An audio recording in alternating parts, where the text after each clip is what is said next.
I'm Charles Faulhaber, professor of medieval Spanish literature and the former director of the Bancroft Library at the University of California, Berkeley. The PhiloBiblon project started in 1975 as an in-house database for the Dictionary of the Old Spanish Language project at the University of Wisconsin-Madison. The Dictionary of the Old Spanish Language was intended to be a citational lexicon, just like the Oxford English Dictionary is for English. The directors of the project, Lloyd Caston and his young colleague John Nitti, wanted to have a list of manuscripts written before 1500 as a basis of authentic material on which to base the dictionary. They realized early on that this list of pre-1500 manuscripts might also be interesting to other scholars. So they published a first edition with about 900 entries in 1975. It sold out in about 5 months. The second edition was published in 1977, and it contained around 1,800 entries, about twice as many as the first edition. In 1978, I started working on the catalog of the medieval manuscripts of the Hispanic Society of America in New York City. As I started working on that project, I was using the second edition of what was called Boost, Bibliography of Old Spanish Texts, as a reference work, and I realized that it was full of mistakes and simply omissions. Not surprising, since it was based primarily on secondary sources, not on first-hand inspection of the manuscripts themselves. So in 1981, I wrote to Professors Caston and Nitti a 10-page, single-spaced letter with a series of additions and corrections. No fools they. I got a letter back almost by return mail saying, well, if you know so much about all of this stuff, why don't you take the project on? So I did. The first edition that was published under my editorship was the third edition in 1984. It had about 3,300 entries. Again, most of them based on secondary sources, but increasingly those based on primary inspection, such as my own work in the Hispanic Society. PhiloBiblon today, in 2016, contains almost over 100 times as many entries, over 330,000, increasingly based on first-hand inspection of the manuscripts and early printed editions themselves. These are not just texts in medieval Spanish. In 1986, the Seminary of Medieval Spanish Studies at Wisconsin published the Bibliography of Old Catalan Texts that was compiled by an expatriate American scholar living in Barcelona, Beatriz Concheff. She passed on, and the project was taken over by Vicens Beltran and Gemma Albinosa from the University of Barcelona, who continue to lead it today. Roughly at the same time, around 1986 or 1987, my Berkeley colleague Arthur Askins became interested in the possibility of using our database technology for medieval Portuguese, Galician Portuguese, and Galician texts. And we said, absolutely. He was joined by a colleague from UC Santa Barbara, Harvey Scherer, and by his student, Martha Schaefer, at the University of San Francisco. The technology was changing.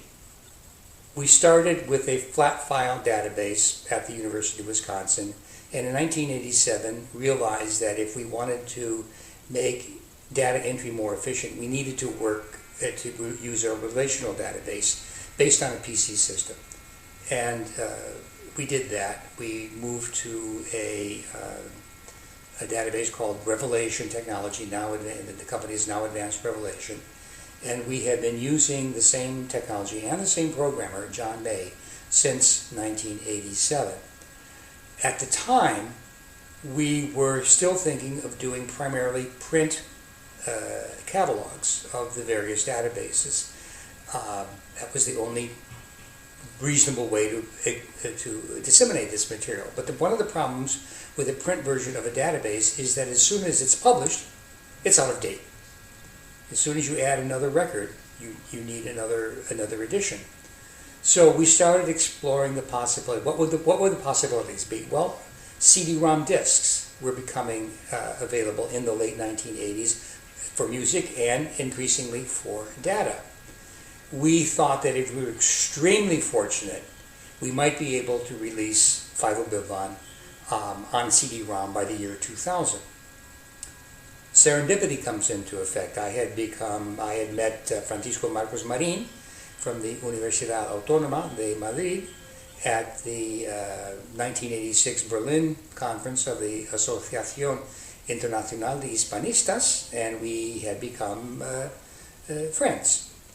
Paco was appointed as the director of the Área de Industrias de la Lengua en la Sociedad Estatal Quinto Centenario. This was Spain's government corporation to prepare for the 1992 500th anniversary celebrations of the what in the politically correct called the encounter of two cultures. And I will leave it at that. The project that came out of the Quinto Centenario was called ADMITE, Archivo Digital de Textos y Manuscritos Españoles.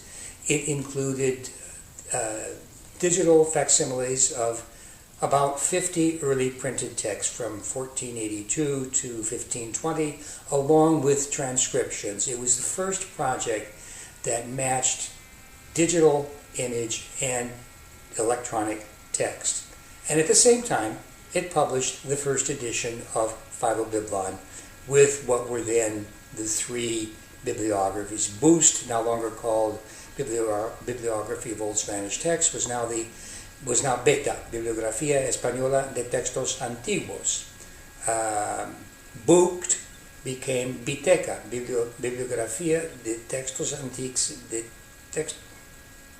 Bibliografía de Textos Catalans Antics, and there had been no earlier print edition of the Portuguese material, and that was called BIDEGAP, Bibliografía de Textos Antiguos Galegos y Portugueses.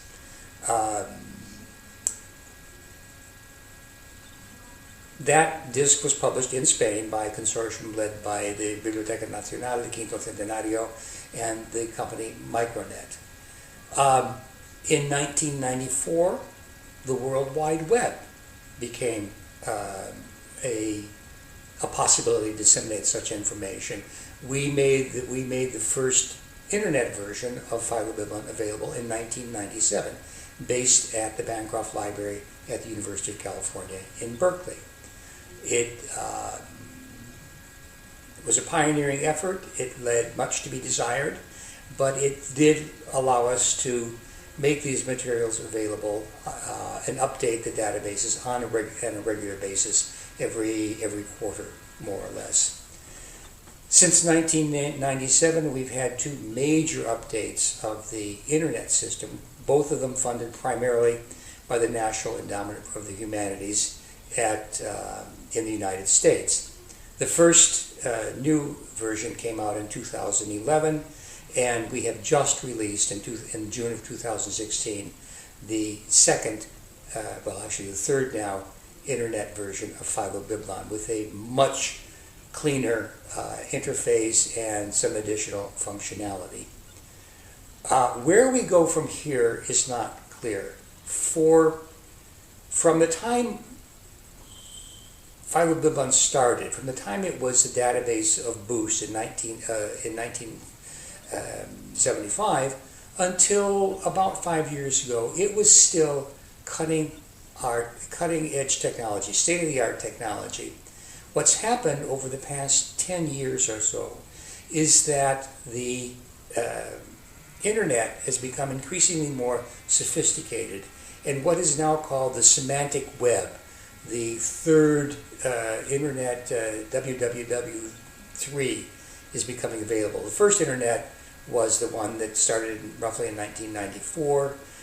Internet 2 was the social media internet. It's with Facebook and Twitter and all of the other programs which allow people to keep in contact. Internet 3 is the semantic web, where all of the various things that can be connected on the internet will have essentially unique identifiers, just like URLs for links between various programs and web pages. This is going to require a fairly substantial rewrite of the current technology. Right now, what we do is export from the PC-based versions of the three databases complete copies of the various tables, manuscripts and editions, works, individuals, secondary bibliography. These are then uploaded to a program at UC Berkeley, and the individual files are split down into their component records, and then these are indexed and made available on the web. We now have a mirror site at the Universitat Faulhaber in Barcelona, which takes the same materials and does exactly the same thing. This makes it possible for people in Spain to, in Europe, generally to get quicker access to these materials. Whether this is going to take a fairly large amount of money. The project, because the individuals who have been running it since the beginning, like myself, Arthur Askins, Vicente Beltran, Javi Shar, we're now retired, and we need to pass this on to younger hands, and we have to move it from the United States to Spain, to the Iberian Peninsula, which is where it should be. So we now have a potential home for it in the Universitat Faulhaber, but we now need to get funding in order to make the changes in the web software and the technology itself. Y esto es donde estamos en estos momentos. Yo, claro, después de 35 años dirigiendo este proyecto, rompiéndome la cabeza cada 5 o 7 años para buscar dinero para la tecnología, yo lo que quiero hacer es devolverlo como digo, a las manos más jóvenes, para que yo me pueda dedicar a la cosa que más me interesa, que es estudiar los manuscritos in situ en España. Y claro, esto me daría una excusa excelente para decirle a mi mujer que me deje ir a España de vez en cuando para sentarme en la Biblioteca Nacional, en el Escorial, en la Biblioteca de Palacio, para estudiar los manuscritos. Y nada más.